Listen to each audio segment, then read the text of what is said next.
Bonjour à tous, on se retrouve ici pour une vidéo de réalisation du choral numéro 5. Alors j'ai choisi le numéro 5 parmi les 5 qui sont à réaliser avec uniquement des enchaînements 5-1. Voilà, j'ai pris le 5, bon, au hasard, j'aurais pu prendre n'importe lequel.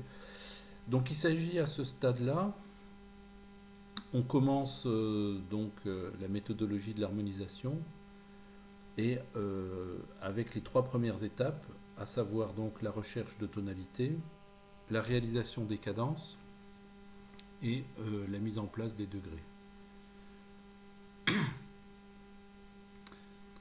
Donc ce choral est articulé en 4 phrases, alors qu'on appelle périodes dans le choral. On va dire qu'il y a 4 périodes. La première va jusqu'à ce La. Fa, mi, ré, mi, fa, ré, la. Deuxième période, do, ré, la, sol, fa, mi, ré, mi, jusqu'à ce mi. Troisième période, la, fa, ré, mi, fa, la, ré, mi, fa, jusqu'ici. Et dernière période, la, sol, fa, mi, ré, do, ré, jusqu'ici. On peut l'écouter une fois en entier.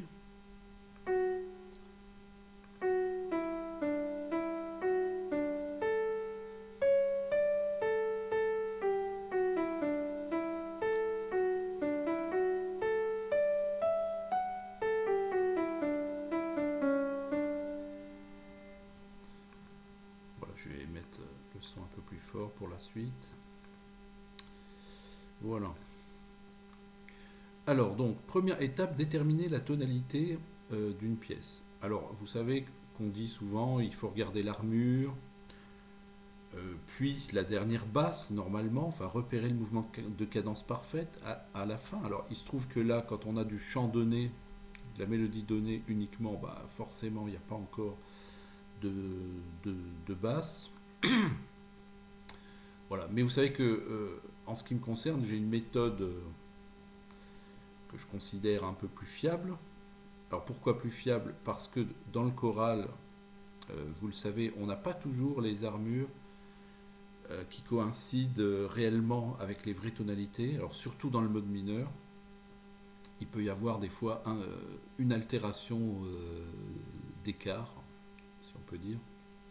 Par exemple, être en ré mineur sans avoir le si bémol à la clé, ou être en sol mineur en ayant juste un si bémol mais pas un mi bémol à la clé. Parce qu'on est ici au seuil de la période tonale et on a encore des survivances d'une certaine modalité. En tous les cas, la fixation entre une armure et une tonalité n'est pas encore absolument établie comme elle le sera à partir du classicisme, donc au milieu du XVIIIe siècle.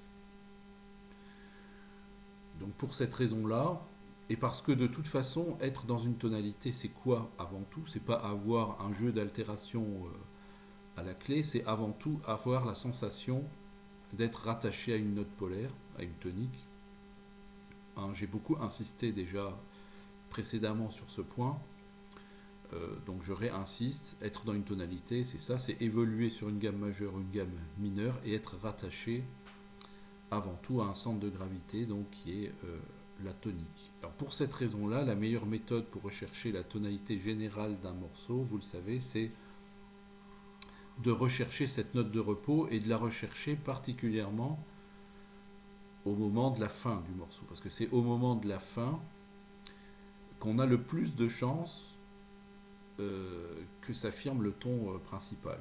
Voilà. Parce qu'une pièce peut éventuellement commencer, alors dans un autre ton, ça serait rare, mais elle peut commencer par une modulation tout de suite, dès le deuxième accord, je dirais. Donc là aussi, cette caractéristique fait que on ne peut pas se fier au début d'une pièce pour l'établissement de la tonalité principale. Mais statistiquement, donc, il est plus fiable de s'intéresser à la fin parce que c'est beaucoup plus rare de ne pas finir dans le ton. C'est même, on pourrait dire, quasiment impossible. Enfin, il y a toujours des exceptions, mais voilà. C'est pourquoi donc je vais m'intéresser, pour rechercher la tonalité principale, à la dernière période du choral. Donc celle-ci, la, sol, fa, mi, ré, do, ré. Donc je la chante plusieurs fois, la, sol, fa, mi, ré, do, ré. Et je cherche la note de repos. Mi, ré, do, si, la, sol, fa, mi, ré. Bon, ici je pense qu'il n'y a aucun doute pour personne que le ré donne effectivement le repos. Alors il donne le repos non pas parce que c'est la dernière note, hein. Ça aurait pu être une autre note. Alors venant d'un do dièse, bon, ça aurait pu difficilement être une autre note, mais ce que je veux dire par là, c'est qu'on ne termine pas forcément par la tonique à la partie de soprano. Même si c'est souvent le cas, mais ce n'est pas toujours le cas. Or nous, on veut des principes qui fonctionnent tout le temps, hein, vous le savez. Donc voilà, c'est pourquoi on cherche vraiment la note de repos, non pas seulement la note qui serait la dernière note de la mélodie. Bon, ici, il n'y a pas de doute, mi, ré, do, si, la, sol, fa, mi, ré.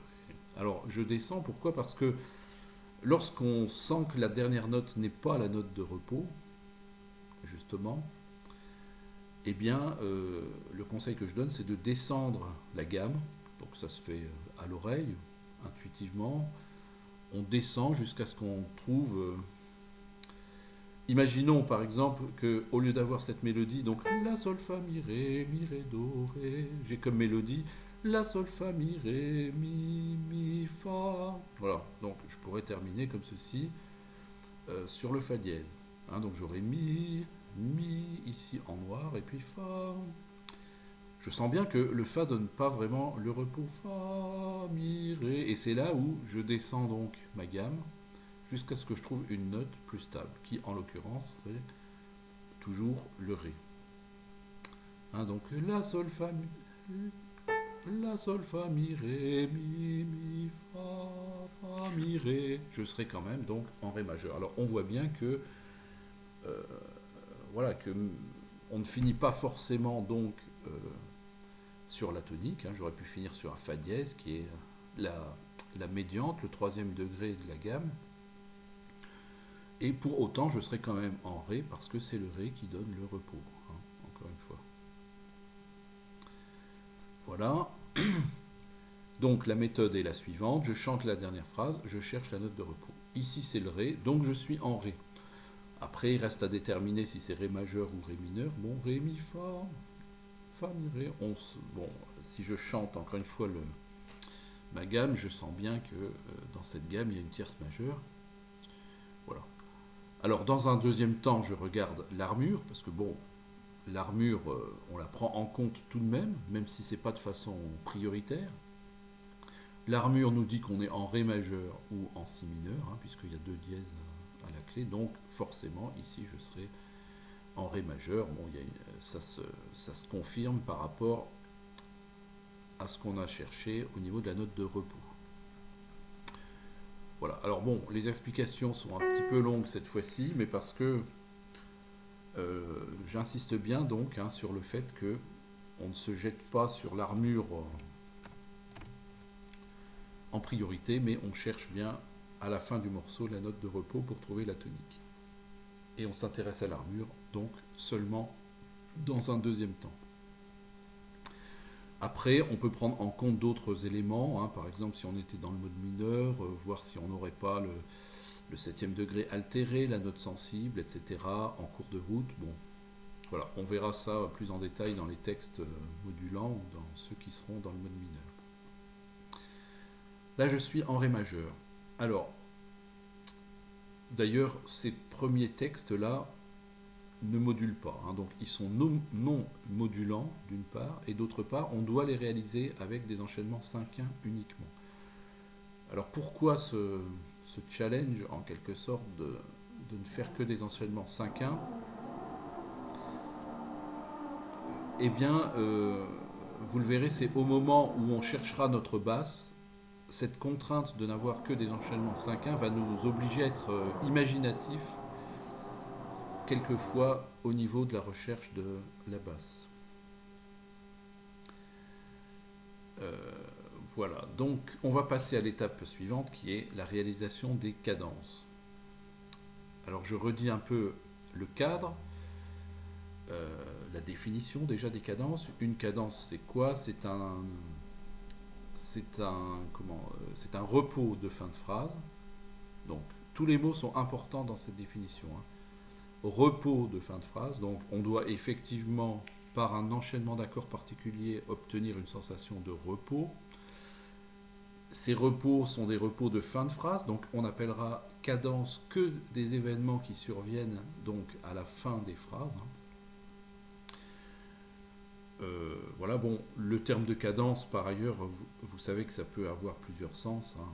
La cadence d'un concerto, par exemple, ce moment où le soliste, vers la fin du mouvement, joue tout seul, avant que l'orchestre reprenne, en fait, etc. Bon, ici, il s'agit bien, évidemment, du mot cadence faisant partie du vocabulaire de l'harmonie.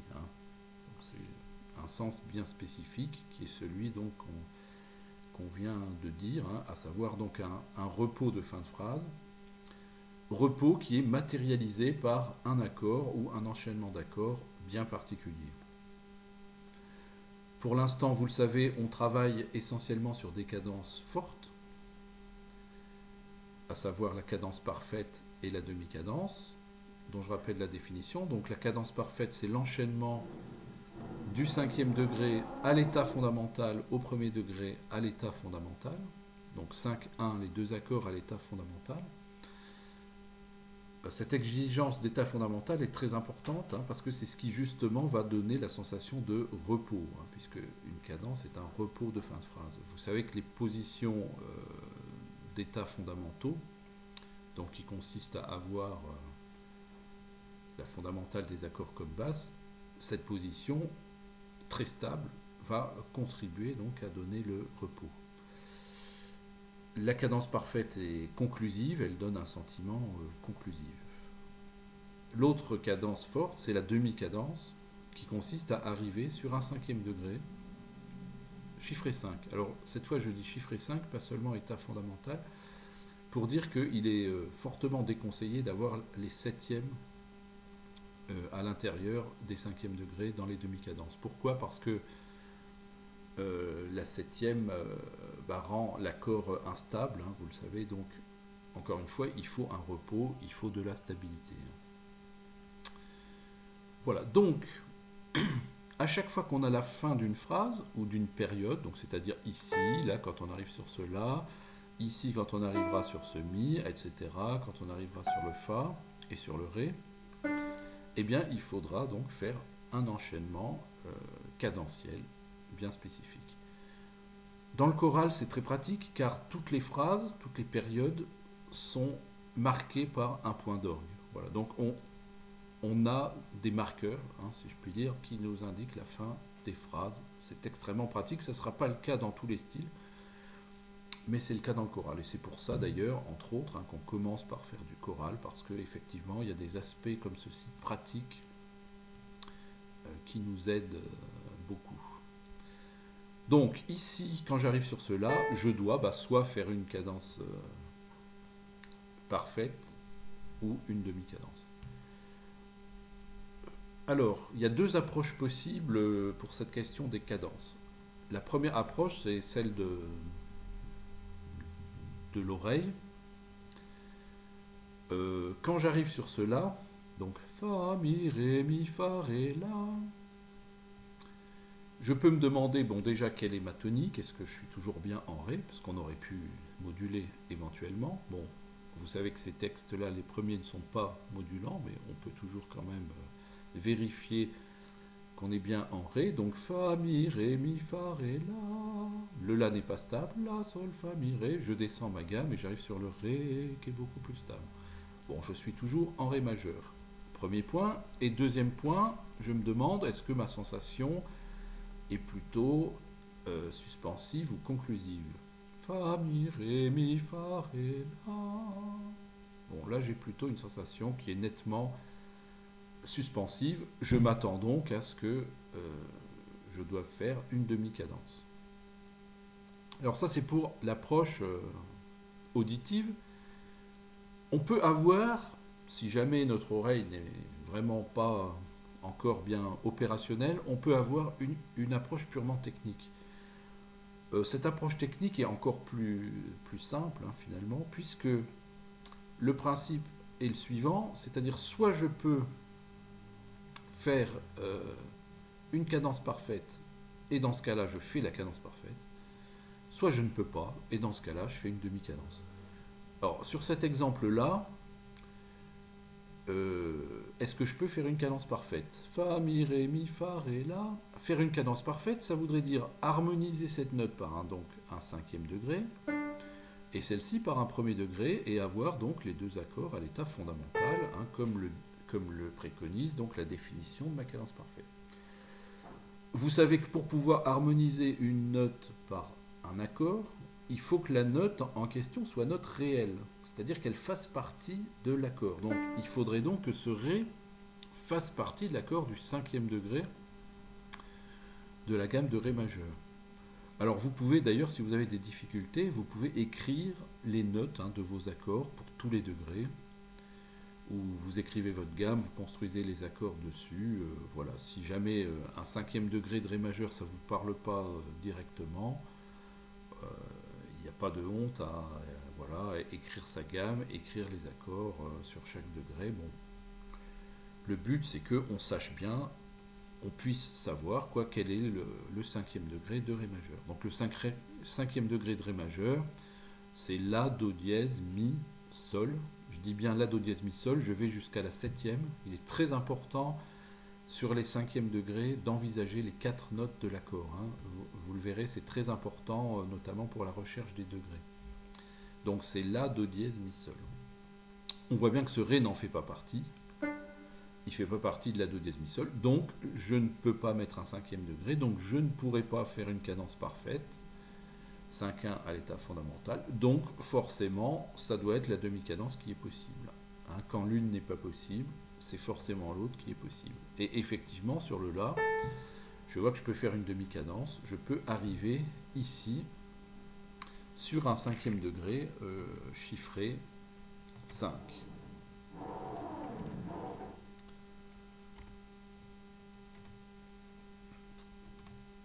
Voilà, donc ici, je vais faire une demi-cadence. J'aurai donc un La à la basse.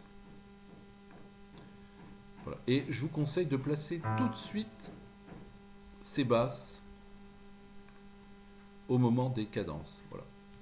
Alors pourquoi tout de suite? Parce que ça évitera, à l'étape numéro 4, quand on cherchera notre basse pour le reste de la phrase, ça évitera d'abîmer ces endroits très importants que sont les cadences. Hein, donc j'ai un La, pourquoi? Parce que la définition de ma demi-cadence, c'est un cinquième degré à l'état fondamental. Donc état fondamental, ça veut bien dire que j'aurai un La comme basse. C'est très important ce choix de ce La.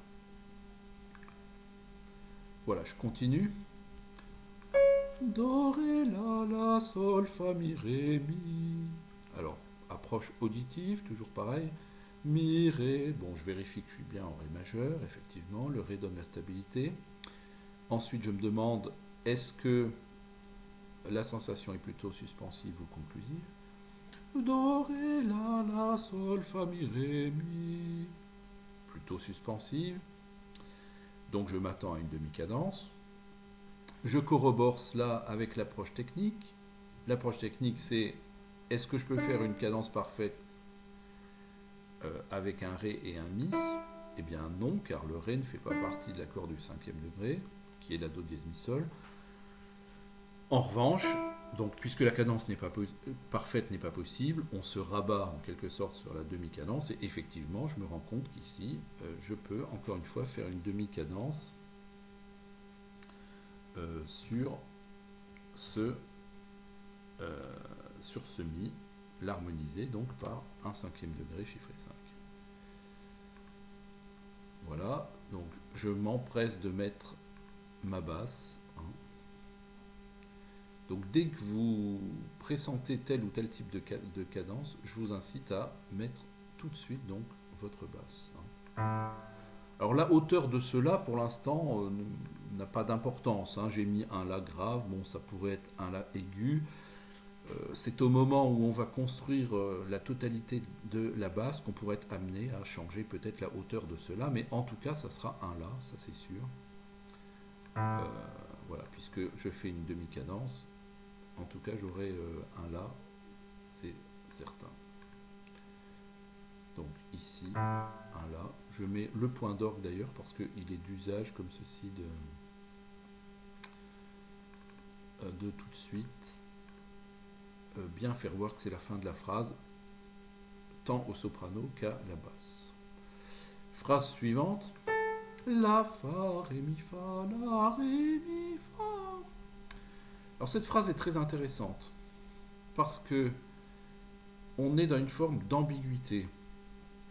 En fait, quand on arrive sur la médiante, ici, le troisième degré d'une gamme, eh bien la sensation cadentielle est ambiguë, justement, entre une cadence parfaite, entre quelque chose de conclusif ou quelque chose de suspensif. C'est pas évident. La, fa, ré, mi, fa, la, ré, mi, fa, mi, ré. Bon, je vois en tous les cas que je suis toujours en ré. Le ré est la note de repos. Mais je peux avoir une sensation pas très claire entre suspensive ou conclusive. C'est là que la méthode technique, finalement, elle résout la question en 2 coups de cuillère à peau, parce que soit je peux faire ma cadence parfaite et je la fais, terminée, soit je peux pas et je fais ma demi-cadence. Pour être un peu plus précis, on aura l'occasion de le redire, en fait quand on termine sur la médiante comme ça, il y a donc cette ambiguïté de sensation conclusive ou suspensive, et en fait ça se traduit comme ça, c'est-à-dire soit on fait une cadence parfaite dans le ton d'origine, c'est-à-dire Ré majeur, ou bien ça serait une demi-cadence au ton du relatif mineur. Donc là, on pourrait éventuellement aller vers une dominante de Si.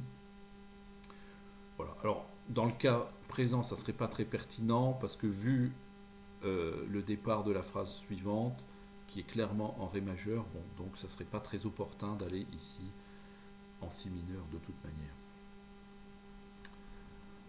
Bon, je referme cette parenthèse. Donc, quand la sensation n'est pas très claire entre suspensive ou conclusive, eh bien, l'approche technique est infaillible.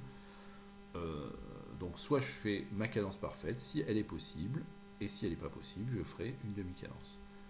Or, avec un Mi et un Fa, je vois que la cadence parfaite est tout à fait possible, car le Mi fait bien partie de l'accord du 5e degré, et le Fa fait bien partie de l'accord du 1er degré. Donc, tranquillement, je fais ici ma cadence parfaite. Donc j'aurai ici un 5 à l'état fondamental.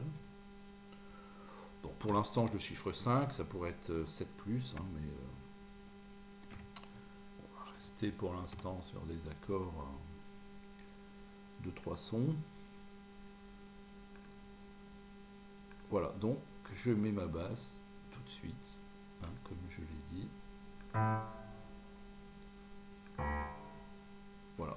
Encore une fois, la hauteur des notes à ce stade n'a pas d'importance.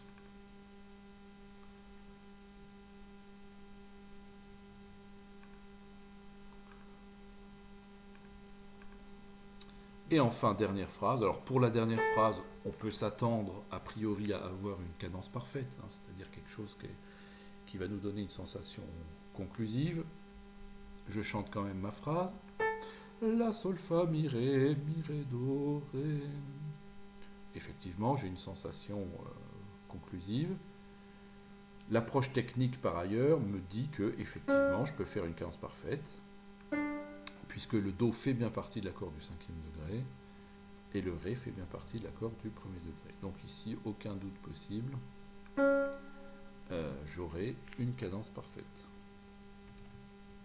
Donc 5e degré à l'état fondamental, 1er degré à l'état fondamental. J'écris mes basses.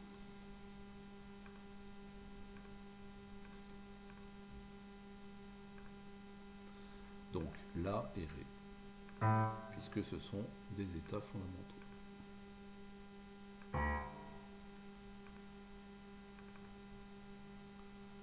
Voilà. Donc ça y est, mes cadences sont en place. On va le jouer et vous allez voir que Le simple fait d'avoir ces cadences, déjà, ça structure très fortement le texte. Alors, j'ai oublié quand même une chose, c'est que dans cette étape-là des cadences, il faut aussi s'intéresser au début du morceau. Alors, pourquoi je l'inclus dans cette étape-là? Bon, au début d'un morceau, on ne parlera pas d'une cadence, bien évidemment, puisqu'on a défini ça comme un repos de fin de phrase. Mais il y a un point commun entre le début et les cadences, c'est qu'en principe, on a des positions d'accord obligées, on a des états fondamentaux obligés. Et une pièce, il faut le savoir, une pièce commence en principe par un premier degré à l'état fondamental. C'est-à-dire c'est une façon de fixer un état initial, un état stable, donc stable par la présence du premier degré d'une part et par le fait qu'il soit à l'état fondamental. Autrement dit, à chaque fois que c'est possible, en vertu de la note qui est au-dessus, évidemment, qui doit être une note réelle, à chaque fois qu'il est possible de démarrer la pièce par un premier degré à l'état fondamental, eh bien, on fera donc ce premier degré à l'état fondamental. Alors ici, c'est possible, puisque le Fa fait effectivement partie de Ré Fa dièse La, notre accord du premier degré, évidemment. Donc, je peux harmoniser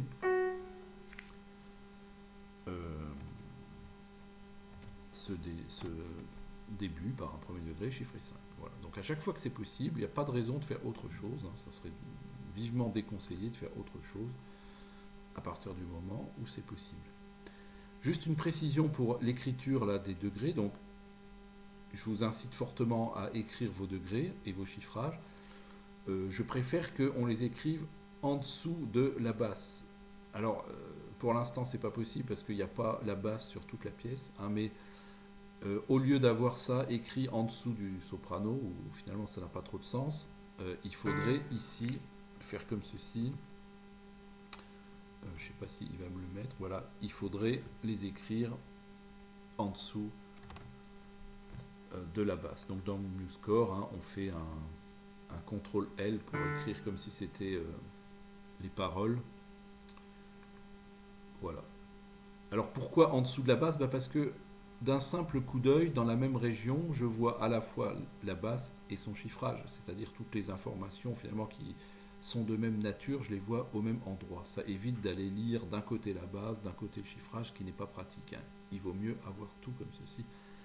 Voilà, mais pour pouvoir le faire dans MuseScore, il faut que toute la basse soit écrite. Donc tant qu'elle n'est pas écrite, je suis condamné à mettre mes degrés ici au milieu, mais bon. Alors justement, on va le jouer d'abord et ensuite on va passer à la dernière étape qui est celle des degrés. Donc je le joue. Écoutez bien comme la simple mise en place de ces cadences est déjà extrêmement structurante.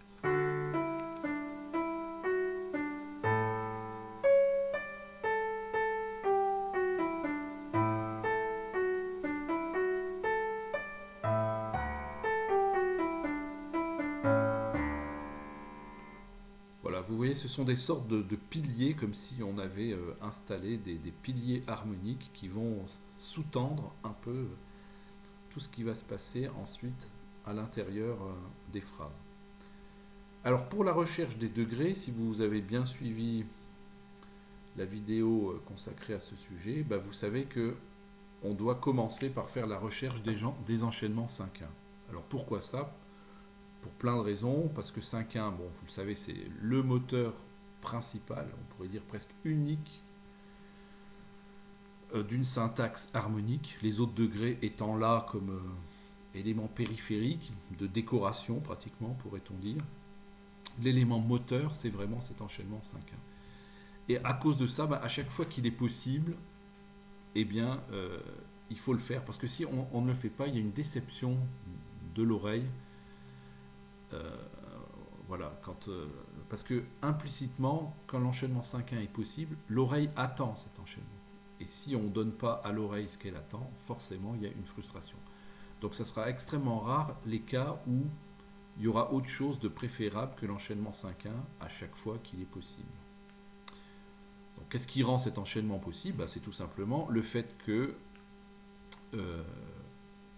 on ait ici une première note qui fasse éventuellement partie de l'accord du 5e degré, et puis la suivante qui fasse partie de l'accord du premier degré.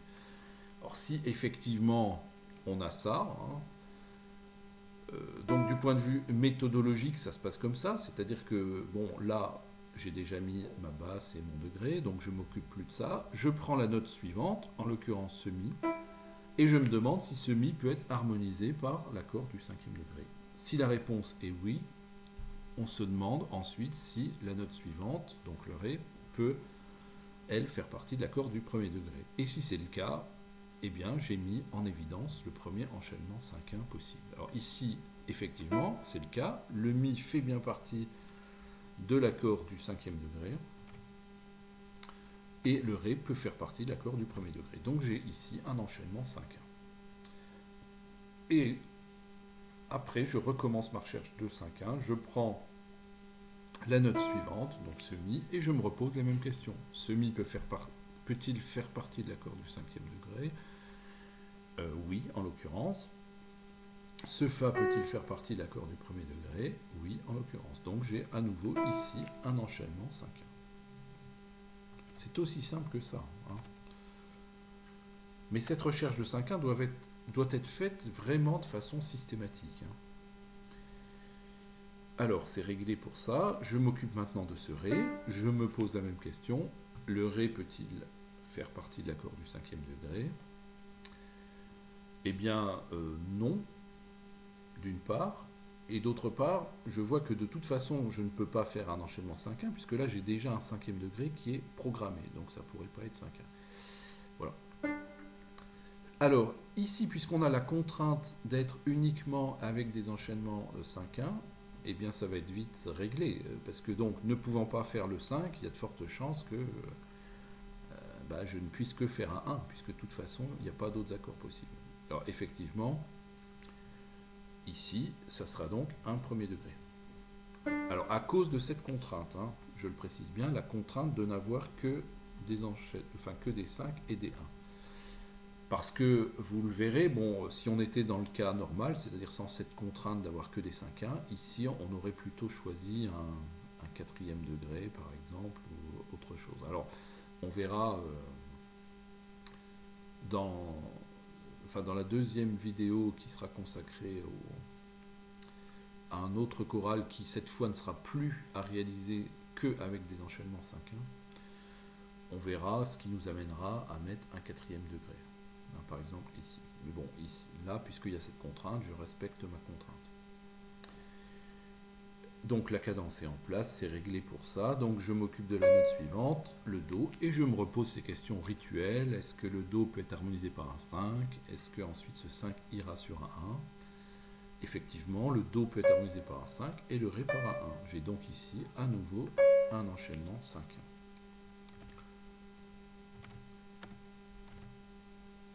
Voilà, donc vous voyez que ça se passe vraiment d'une manière extrêmement simple. Ensuite, je me repose les mêmes questions. Cela peut-il être harmonisé par un 5? Oui. Et est-ce que ce 5 va sur un 1, qui est la condition d'existence, bien sûr, de l'enchaînement 5-1? Oui. Donc j'aurai à nouveau un enchaînement 5-1. Hein, tout simplement parce que le La fait bien partie de l'accord du cinquième degré. Et cet autre-là de l'accord du premier degré. Je reprécise bien que ce que je cherche, quand je cherche ces enchaînements 5-1, ce que je cherche, c'est d'abord des cinquièmes degrés. Hein, je ne cherche pas des 1. Je cherche des 5 et des 5 qui pourront aller sur des 1. C'est pour ça qu'ici, je ne mets pas le 1, par exemple, mais je mets le 5, parce que je cherche d'abord un 5, voilà, et ensuite un 5 qui pourra aller sur un 1. C'est pour ça qu'ici j'ai un cinquième degré et non pas un premier degré. Hein, c'est très important. Je continue. Est-ce que ce Sol peut être harmonisé par un 5 et ce Fa par un 1? Alors la réponse est oui, car nous avons bien dit, et c'est très important, que s'agissant des cinquièmes degrés, nous allons jusqu'à la septième. Hein, donc j'envisage comme cinquième degré non pas seulement La do dièse Mi, mais bien La do dièse Mi Sol. Avec juste une contrainte, c'est que si j'utilise la septième, en l'occurrence le Sol, eh bien la septième doit se résoudre. Alors ça c'est un principe de l'harmonie, hein, c'est que les septièmes, bon, qui sont des notes instables, elles ont vocation à descendre sur le degré inférieur dans la gamme où on est. C'est-à-dire que cette instabilité se résout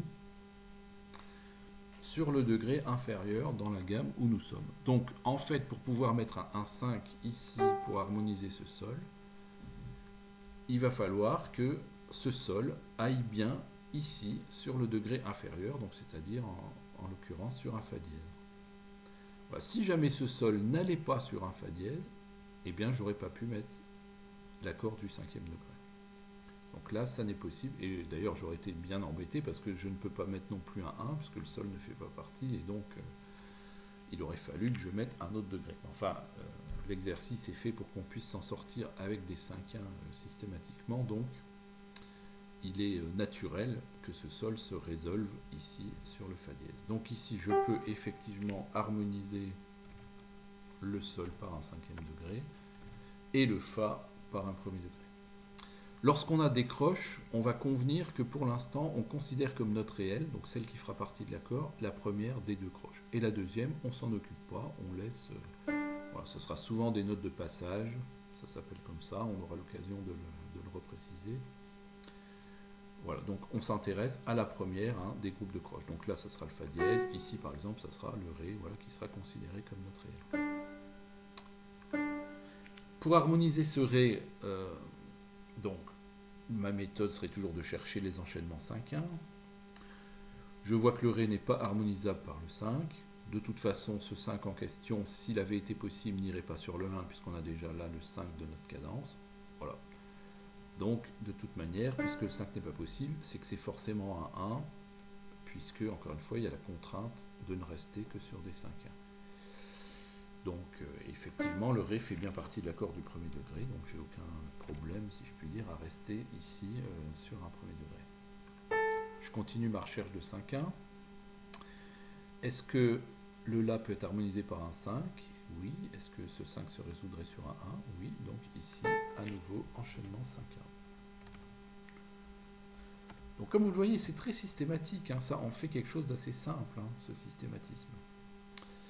Est-ce que le Ré peut ensuite être harmonisé par un 5 ? La réponse est non. Donc puisque l'exercice ne contient que des 5-1, c'est que c'est forcément un 1. Et effectivement, c'est forcément un 1. Le Mi, je ne m'en occupe pas comme on l'a dit. Pour le Fa dièse, est-ce que le Fa dièse peut être harmonisé par un cinquième degré ? La réponse est non, puisque ça ne fait pas partie de la Do dièse Mi Sol. Donc ça sera à nouveau le premier degré, puisqu'il n'y a que des 5 et des 1 dans cet exercice. Et le Fa fait bien partie, heureusement, de l'accord du premier degré. Je continue. Recherche toujours des enchaînements 5-1. Est-ce que le La fait partie de l'accord du cinquième degré ? Oui. Est-ce que ça ira bien sur un premier degré ? Ici avec le Ré ? Oui, tout à fait. Donc j'ai un enchaînement ici, 5-1. 5-1. Bon, la cadence, j'y touche pas, elle est déjà en place. Ensuite, les notes qu'on va prendre en compte, c'est donc le La et le Fa dièse. Est-ce que le La fait partie de l'accord du cinquième degré ? Oui. Est-ce que ça ira bien sur un 1 avec le Fa ? Bien entendu, oui. Est-ce que le Ré fait partie de l'accord du cinquième degré ? Non. Donc, c'est que c'est sûrement un 1, puisqu'il n'y a que des 5-1 dans cet exercice. Effectivement, ça fait partie de l'accord du premier degré. Ici, est-ce que le Mi fait partie de l'accord du cinquième degré ? Oui. Est-ce que ça va sur un 1 ? Non. Alors, normalement, ici, on ne devrait pas mettre un cinquième degré. Pour quelle raison ? Parce que ce 5 ne va pas sur un 1. Alors, vous allez me dire, il pourrait aller sur un 1 sur la croche. Oui, effectivement, mais on a dit, pour l'instant, on reste fidèle à ce qu'on a dit, c'est-à-dire qu'on prend en compte que les notes, ici, quand il y a des croches, que les notes qui sont sur le temps comme note réelle. Donc, ce Ré, je le fais comme s'il n'existait pas. Alors, ici, j'ai une petite difficulté parce que je ne peux pas faire 5-1, puisque je peux bien faire le 5, mais ce 5 ne va pas sur le 1, puisque là, j'ai un 5. Et par ailleurs, je ne peux pas faire un 1, parce qu'avec un Mi, comme note réelle, puisqu'on a dit qu'on prenait, encore une fois, on prend cette note comme note réelle, pas la deuxième. Donc, avec le Mi, je ne peux pas mettre le premier degré. Alors en théorie, je ne peux pas mettre le 1 et je ne peux pas non plus faire 5-1. Donc du coup, je ne pourrais rien faire. Alors, il faut quand même choisir, parce que dans notre exercice, soit j'ai des 5, soit j'ai des 1. Eh bien, le choix va être vite fait, parce que, étant donné que le Mi en aucun cas ne peut faire partie de l'accord du premier degré, eh bien ça sera quand même un 5e degré. Autrement dit, je vais rester ici sur le 5e degré pendant 2 temps. Voilà, j'aurai ma dominante qui va s'installer dès ici. Alors d'ailleurs, je peux m'amuser éventuellement, ici je peux m'amuser à avoir déjà donc un La, faire déjà mon mouvement de cadence parfaite à partir d'ici. Voilà, donc en fait j'aurai mon 5 de ma cadence parfaite qui démarrerait ici, quoi. Bon. Alors, encore une fois, on en arrive là parce qu'on a la contrainte de n'avoir que des 5 et des 1. Parce qu'en théorie, là, ce qui aurait pu être mieux, c'est de mettre un 2e degré, enfin, etc. Mais on verra ça un peu plus tard. Voilà, donc j'ai rempli ma mission sur ce choral, qui est de me situer tonalement dans la bonne tonalité, bien sûr, de réaliser mes cadences et mon parcours de degrés. Il ne me restera plus qu'à mettre ma basse et des notes de remplissage des parties intermédiaires. Voilà, je vous remercie d'avoir suivi cette vidéo. Alors je ferai la même vidéo pour un des 3 chorales d'entraînement que je vous ai donné aussi. Alors qui n'auront plus, eux, cette contrainte de rester que sur des 5-1. Donc ça sera plus intéressant, si on peut dire, pour la recherche des degrés, du coup, parce qu'il y a d'autres degrés qui interviendront. Voilà, alors ça fera l'objet de la 2e vidéo. Je vous remercie et à bientôt, bon travail.